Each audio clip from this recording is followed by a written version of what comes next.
ಬೆಂಗಳೂರು ಫಸ್ಟ್ಗೆ ಮತ್ತೊಮ್ಮೆ ಸ್ವಾಗತ. ಬೋರ್ವೆಲ್ ರಿಜಿಸ್ಟ್ರೇಷನ್ಗೆ ಜಲಮಂಡಳಿ ನೀಡಿದ್ದ ಗಡುವು ಮುಗಿಯಲು ಇನ್ನೊಂದು ವಾರವಷ್ಟೇ ಬಾಕಿ ಇದೆ. ಮಾರ್ಚ್ 31ರೊಳಗೆ ನೋಂದಣಿ ಮಾಡಿಸಿಕೊಳ್ಳದೇ ಇದ್ರೆ ಅಂಥವರಿಗೆ ದಂಡ ಹಾಗೂ ಜೈಲು ಶಿಕ್ಷೆ ವಿಧಿಸಲು ಜಲಮಂಡಳಿ ಗಂಭೀರವಾಗಿ ಚಿಂತಿಸಿದೆ.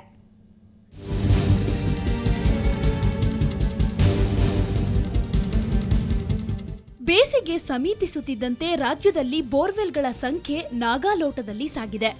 ಬೆಂಗಳೂರು ಸೇರಿದಂತೆ ರಾಜ್ಯದ 35 ತಾಲೂಕುಗಳಲ್ಲಿ ಕೊಳವೆ ಬಾವಿ ನೋಂದಣಿ ಕಡ್ಡಾಯ ಅಂತ ರೂಲ್ ಮಾಡಿದ್ರೂ ಅದಕ್ಕೆ ಜನರು ಮಾತ್ರ ಡೋಂಟ್ ಕೇರ್ ಅಂತಿದ್ದಾರೆ.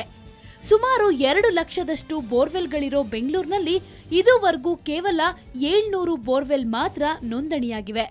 ಹೀಗಾಗಿ ಬೋರ್ವೆಲ್ ನೋಂದಣಿಗೆ ಜಲಮಂಡಳಿ ಇದೇ ತಿಂಗಳ 31ಕ್ಕೆ ಅಂತಿಮ ಗಡುವು ನೀಡಿದೆ. ಅವ್ರು 50 ರೂಪಾಯಿ ಮಾತ್ರ ನೋಂದಣಿಗೆ ಹಾಕಿ ರಿಜಿಸ್ಟರ್ ಮಾಡೋದ್ಮೇಲೆ ಅವ್ರಿಗೆ ಒಂದು ರಿಜಿಸ್ಟ್ರೇಷನ್ ಫೀಸು ಅಕ್ಲಾಟ್ಮೆಂಟ್ ಕೊಡ್ತೀವಿ. ಅದನ್ನು ಇಟ್ಕೊಂಡ್ರೆ ಅವರು ಮಾಡಿದ್ದೀವಿ ಅಂತ.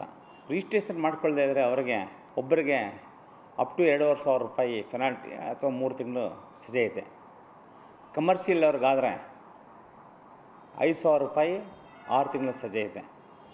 ಒಂದ್ ವೇಳೆ 31ರೊಳಗೆ ನೋಂದಣಿ ಮಾಡಿಸ್ತಿದ್ರೆ ಅಂತಹ ಬೋರ್ವೆಲ್ ಮಾಲೀಕರು ದಂಡ ಕಟ್ಟಬೇಕಾಗತ್ತೆ. ಜೊತೆಗೆ ಜೈಲಿಗೆ ಹೋಗೋಕ್ಕೂ ರೆಡಿಯಾಗಬೇಕು. ಇದಕ್ಕೂ ಮುನ್ನ ವಿದ್ಯುತ್ ನೀರಿನ ಸಂಪರ್ಕವನ್ನ ಕಡಿತಗೊಳಿಸಲಾಗುತ್ತೆ.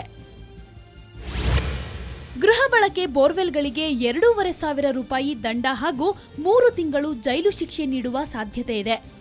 ಇನ್ನು ಕೈಗಾರಿಕೆ, ಹೋಟೆಲ್ಗಳಂತಹ ವಾಣಿಜ್ಯ ಬಳಕೆಗೆ ಬಳಸೋ ಬೋರ್ವೆಲ್ಗಳಿಗೆ 5,000 ದಂಡ ಹಾಗೂ 9 ತಿಂಗಳು ಜೈಲು ವಿಧಿಸಬಹುದು. ಇನ್ನು ಬೋರ್ವೆಲ್ ಕೊರೆಯುವ ಡ್ರಿಲ್ಲಿಂಗ್ ಏಜೆನ್ಸಿಗಳಿಗೆ 10,000 ರೂಪಾಯಿ ದಂಡ ಹಾಗೂ 1 ವರ್ಷ ಜೈಲು ಶಿಕ್ಷೆ ನೀಡಬಹುದು.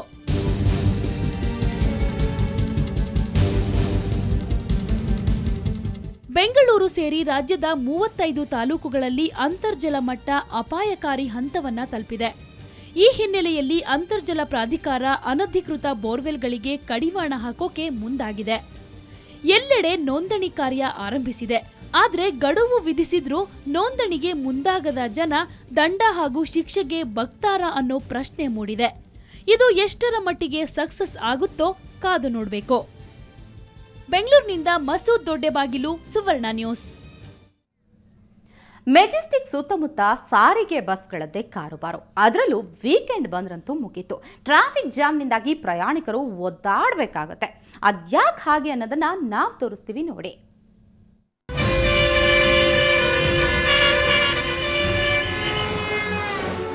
ಅಡ್ಡಾದಿಡ್ಡಿಯಾಗಿ ನುಗ್ಗಿ ನಿಂತಿರೋ ಬಸ್ಗಳು, ಒನ್ ವೇ ನಿಯಮ ಇಲ್ಲಿ ಲೆಕ್ಕಕ್ಕೆ ಇಲ್ಲ. ಇಲ್ಲಿ ಪೂರ್ತಿ ಅಶಿಸ್ತು. ಇದು ಮೆಜೆಸ್ಟಿಕ್ ಬಸ್ ನಿಲ್ದಾಣ. ಈ ಎಲ್ಲ ಸಮಸ್ಯೆಗಳಿಗೆ ಕಾರಣ ಸಂಚಾರಿ ನಿಯಂತ್ರಣ ಸಿಬ್ಬಂದಿ ಕೊರತೆ. ರಜೆ ದಿನಗಳು, ವೀಕೆಂಡ್ ಬಂದರೆ ಸಾಕು ಮೆಜೆಸ್ಟಿಕ್ನಲ್ಲಿ ಟ್ರಾಫಿಕ್ ಜಾಮ್ ಸಮಸ್ಯೆ ಕಾಡುತ್ತೆ. ಈ ಟ್ರಾಫಿಕ್ ಸಮಸ್ಯೆಗೆ ಬ್ರೇಕ್ ಹಾಕಲು ಸಾರಿಗೆ ಇಲಾಖೆಯಿಂದ ಸಂಚಾರಿ ನಿಯಂತ್ರಣ ಸಿಬ್ಬಂದಿಯನ್ನು ನೇಮಕ ಮಾಡಲಾಗಿದೆ. ಮೆಜೆಸ್ಟಿಕ್ನಲ್ಲಿರೋ 26 ಪ್ಲಾಟ್ಫಾರ್ಮ್ಗಳಲ್ಲಿ 40 ಮಂದಿ ಸಿಬ್ಬಂದಿ ಬೇಕು. ಆದರೆ ವೀಕೆಂಡ್ನಲ್ಲಿ ಇಲ್ಲಿ ಕೇವಲ ಸದ್ಯ 10 ಮಂದಿ ಮಾತ್ರ ಇರ್ತಾರೆ. ಹೀಗಾಗಿ ಟ್ರಾಫಿಕ್ ಜಾಮ್ ಸಮಸ್ಯೆ ಪ್ರಯಾಣಿಕರನ್ನು ಕಾಡುತ್ತೆ. ಸ್ಟಾಪ್ ಕಡಿಮೆ ಇದೆ ಇವಾಗ, ಹಂಗಾಗಿ ಒಂದು 25 ಜನ ಇರ್ಬೋದು. ಇವಾಗ 40 ಜನ ಮೇಲೆ ಇವತ್ತು ಬೇಕಾಗುತ್ತೆ. ಈಗ ಆಲ್ರೆಡಿ ಎಲ್ಲ ಟ್ರಾನ್ಸ್ಫರ್ ರಿಟೈರ್ಡ್ ಆಗಿರೋರು ಇದ್ದಾರೆ ಒಂದು ಸುಮಾರು ಜನ. ಇನ್ನು ಈಗ ಕೆಲವರು ಪ್ರಮೋಷನ್ ಕೊಟ್ಟರೆ ನೆಕ್ಸ್ಟ್ ಏನು ತುಂಬೋದೇನೋ, ಬಟ್ ಅವತ್ತಿಂದನೂ ಶಾರ್ಟೇಜ್ ಇದ್ದಾರೆ. ತಪ್ಪುಗಳನ್ನು ಪ್ರಶ್ನಿಸೋ ಅಧಿಕಾರಿಗಳು ಕಡಿಮೆಯಾದಾಗ ನಿಯಮ ಉಲ್ಲಂಘನೆ ಸಾಮಾನ್ಯವಾಗುತ್ತೆ ಅನ್ನೋದು ಚಾಲಕರ ಮಾತು. ಒಂದು ಸ್ವಲ್ಪ ಅವಾಯ್ಡ್ ಮಾಡ್ಬೋದು. ಈಗ ನೋಡಿ ಹೆಂಗೆ ಬೇಕಂಗೆ ನಿಲ್ಲಿಸೋದು ಅವೆಲ್ಲ ನಾವು ನಮ್ಮ ಮನಸ್ಸಿಗೆ ಬಂದಂಗೆ ನಾವು ಹೆಚ್ಚು ಕಡಿಮೆ ಓಡಾಡೋದೊಂದು ಸ್ವಲ್ಪ ಅವಾಯ್ಡ್ ಆಗುತ್ತೆ. ಅಪೋಸಿಟು ಹೆಂಗೆ ನೋಡಿ ಯಾವ ಕಡೆಯಿಂದ ಅಪೋಸಿಟ್ ಬರ್ತಾರೆ ಹೋಗ್ತಾರೆ, ಅದಕ್ಕೆ ಅದೊಂದು ಸ್ವಲ್ಪ ಅವಾಯ್ಡ್ ಆಗುತ್ತೆ.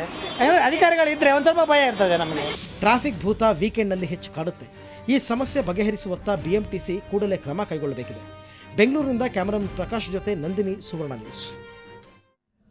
ಲಗ್ಗೆರೆಯ ಜೈ ಭುವನೇಶ್ವರಿ ನಗರದ ಸ್ಲಂನ ಸರ್ಕಾರಿ ಶಾಲೆಯಲ್ಲಿ ಉಚಿತ ನೇತ್ರ ತಪಾಸಣೆ ಶಿಬಿರ ಆಯೋಜಿಸಲಾಗಿತ್ತು. ಶಿಬಿರದಲ್ಲಿ 100 ಸ್ಥಳೀಯರಿಗೆ ಕಣ್ಣಿನ ದೋಷ ಪರೀಕ್ಷಿಸಲಾಯಿತು. ದೋಷ ಇರುವವರಿಗೆ ಕನ್ನಡಕಗಳನ್ನು ನೀಡಲಾಯಿತು. ಕರ್ನಾಟಕ ಮಾರವಾಡಿ ಸಮಾಜ ಹಾಗೂ ಮಾನವ್ ಚಾರಿಟೀಸ್ ಈ ಶಿಬಿರವನ್ನು ಆಯೋಜಿಸಿತ್ತು. ನಾವು ಸುಮಾರು 21,000 ಮಕ್ಕಳಿಗೆ ಬೆಳಗ್ಗೆ ಬ್ರೇಕ್ಫಾಸ್ಟ್ ಕೊಡ್ತಾ ಇದ್ದೆವು ಸ್ಲಮ್ಸ್ನಲ್ಲೇ. ಆಮೇಲೆ ಇನ್ಫಾರ್ಮಲ್ ಸ್ಕೂಲ್ ಅಂತೇಳಿ 4 ನಡೆಸ್ತಾ ಇದ್ದೆವು ಬೆಂಗಳೂರಿನಲ್ಲೇ. ಕರ್ನಾಟಕ ಮಾರವಾಡಿ ಸಮಾಜ ಜೊತೆ ಸೇರಿ ಇಲ್ಲೇನದೆ ಕಣ್ಣಿನ ಶಿಬಿರ ಏನದೆ ಫ್ರೀಯಾಗಿ ಕ್ಯಾಟ್ರಾಕ್ಟ್ ಆಪರೇಷನ್ನು ಮತ್ತು ಸ್ಪೆಕ್ಸ್ ಆಗಲಿ ಮೆಡಿಸಿನ್ಸ್ ಆಗಲಿ ಕೊಡಲಿಕ್ಕೆ ಉದ್ದೇಶದಿಂದ ಈ 3 ಜನ ಸಂಸ್ಥೆ ಸೇರಿ ಇದು ಮಾಡ್ತಾ ಇದೆ.